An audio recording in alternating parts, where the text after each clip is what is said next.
seen. It's just a thing of beauty.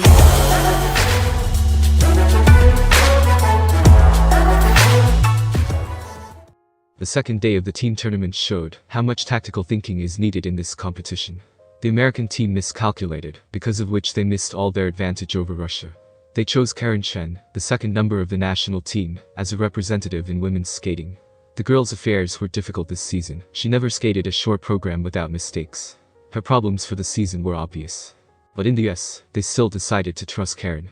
Perhaps as a token of gratitude for the fact that she brought the country 3 quotas for the Olympics in women's skating. But wishing to give a medal to an experienced figure skater, the Americans doomed themselves to defeat. Chen failed in the short program, bringing only 6 points to her national team. If they had trusted the newly minted US champion Mariah Bell, who deserved a command on a sports basis, you see, things would have gone better.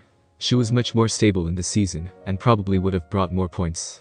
The Americans had every chance to finish today's competition on a par with the Russians, but they made a gross miscalculation that cost them the fight for gold.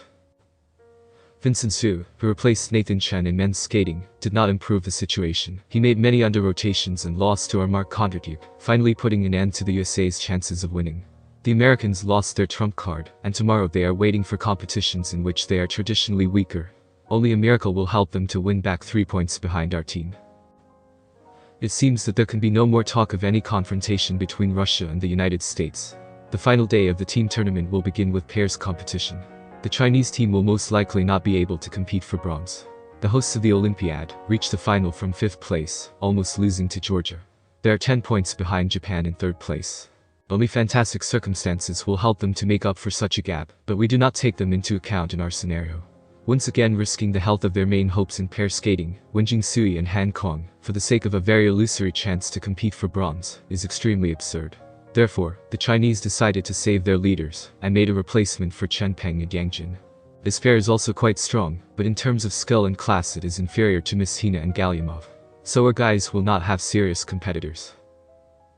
The American couple Niram Frazier is incapable of fighting the Russians and the Chinese. They are intermediate-level skaters with modest technical abilities. In addition, they suffered COVID a month ago, which could well have affected their form. Their task is not so much to impose a fight on our skaters as not to lose to the Japanese, who were already breathing down their backs in the short program. It will be extremely difficult for Alexa and Brandon to score more than 8 points. Russia at this time should confidently win 10 points.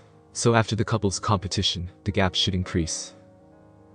But in ice dancing, the Americans are quite capable of wrestling with ours. Sinitsina and Kasalpov had already lost the Hubble-Donahue rhythm dance the day before.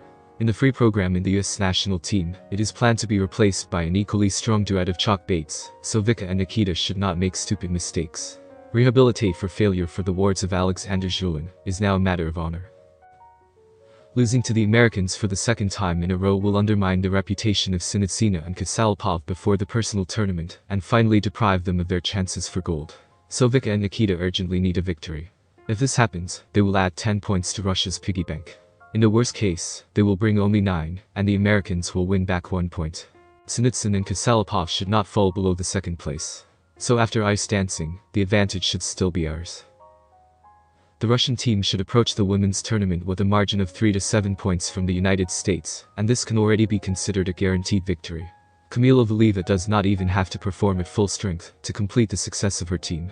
Of the strong competitors, she will only have the Japanese Kaori Sakamoto. The rest of our figure skater is not even close to equal. The United States will again be represented by Karen Chen, who did not even master the short one. So at the competitions of girls it will be possible to exhale and calmly enjoy the process. Alas, with their today's performances, the Americans finally saved us from the intrigue in the team tournament. Now only fantastic circumstances can leave Russia without gold, but not competitors. No matter how much the Americans would like, but now there can be no talk of confrontation between Russia and the United States. Like I've ever seen, it's just a thing of beauty.